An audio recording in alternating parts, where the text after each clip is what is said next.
సంవత్సరం మహోత్సవాలకు వచ్చిన వాళ్ళ నేను ఇదే ప్రశ్న అడుగుతున్నావా?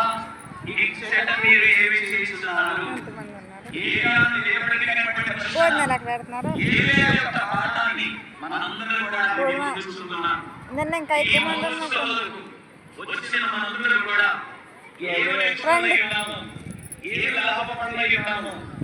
విషయాన్ని కూడా ఈ యొక్క పాఠముల నుండి నేను మాటలతో చెప్పబడినాను.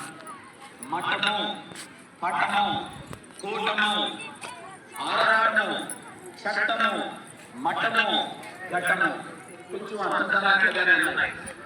సమస్య పీఠము అనగా సమస్య పీఠము. ఈ మహోత్సవాలన్నీ కూడా ఒక పీఠం మీదకి మనందరం వచ్చిన వారు ఉన్నాం. నేను కూడా ఒక పీఠం మీద నిలబడి మీతో మాట్లాడుతున్నాను. ఈ యొక్క మహోత్సవాలు బైబిల్ మిషన్ యొక్క పీఠం అయి ఉన్నాయి. ఈ యొక్క పీఠం మీద వచ్చిన మనందరం కూడా ఏంటో ఈ పీఠం మనం విందాము. అలాగే అనూహ్య పటము, పటం అంటే పిక్చర్, పటం అనగా మన యొక్క జీవితాల్లో ఈ సభలకు ఎందుకు వచ్చామంటే యేసయ్య యొక్క పటమును మన వెనకాల పరలోకములో ఉన్న పటం కనబడుతుంది.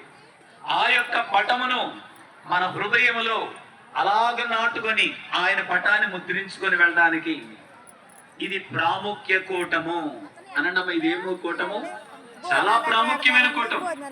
ఈ ఎలాగనే ప్రాముఖ్యమైన కూటము నేను వివరించదగినాను. రహస్య ఆరాటము. వచ్చిన వారందరికి కూడా అంతరంగములో రహస్యంగా ఆరాటముతో వచ్చారు. దేవుని విషయాలు వినాలి. ఇక్కడ ప్రభు కనబడతారంట, మాట్లాడతారంట, ఆయన యొక్క మాట వినాలి, ఆయనను చూడాలి అనే ఆరాటము కలిగించే సభ ఉన్నది. బాహుల్య చట్టము బైబిల్ మిషన్ లో చట్టము. ఆయన మీతో చెప్పునది చేయి. ఆయన ఏం చెప్తారో ఆ ప్రకారం చేసేటువంటి చట్టముల గురించి ఇక్కడ వివరించబడుతుంది. సమైక్య మఠము.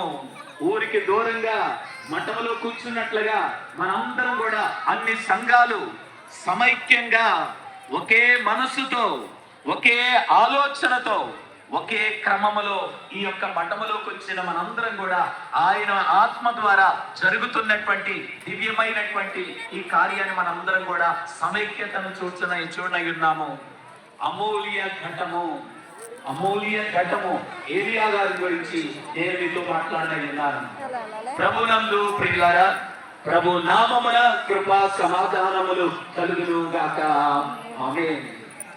బైబిల్ గ్రంథములో ఇశ్రాయేలు యొక్క రాజ్యము, ఆ రాజ్యము విభాగించబడింది. విభాగించబడిన తర్వాత ఇశ్రాయేలు రాజ్యముగా, యూదా రాజ్యముగా విడిపోయింది. ఆ విడిపోయినటువంటి 58 సంవత్సరాలకి అహబు అనేటువంటి రాజు పరిపాలన చేయడం ప్రారంభించారు. ఆ రాజు యొక్క కాలంలో దేవుని జనాంగము అన్ని విషయాల్లో కూడా దిగజారిపోయినటువంటి స్థితిలో ఉన్నారు. అది అంధకార చరిత్ర. అలాంటి దిగజారినటువంటి ఆత్మీయ స్థితిలో కారణం ఏంటంటే ఆ యొక్క రాజు యొక్క దుష్టత్వం అయినది. 7 రాజులు పరిపాలించారు. ఒమ్మియబడినటువంటి ఆ రాజు నరహంతకుడు. అలాగే ఇంకా చెప్పాలంటే భయంకరమైనటువంటి వ్యక్తి ఉన్నాడు. అతని కుమారుడే యాకోబు. ఇక్కడ కూడా ఈ యొక్క దుష్టుడైనటువంటి రాజు ఉన్నాడు. అతని దుష్టత్వం చాలన్నట్టుగా అంధకార రాజ్య సంబంధమైనటువంటి అధినాయకురాలుగా ఉన్న యెజబెల్ అనే ఒక స్త్రీని ఆయన వివాహం చేసుకోవడం జరిగింది. నేను ఈ రాజ్యమును వారందరూ కూడా దైవారాధనకు దూరం చేశారు.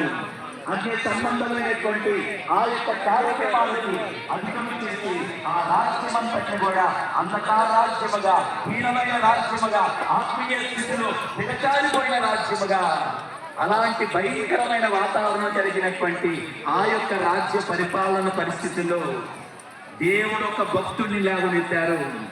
ఒక ప్రవక్తను తీసుకొచ్చారు. ఆ ప్రవక్త పేరే ఏలియా గారు. అనండి, మా ప్రవక్త పేరు.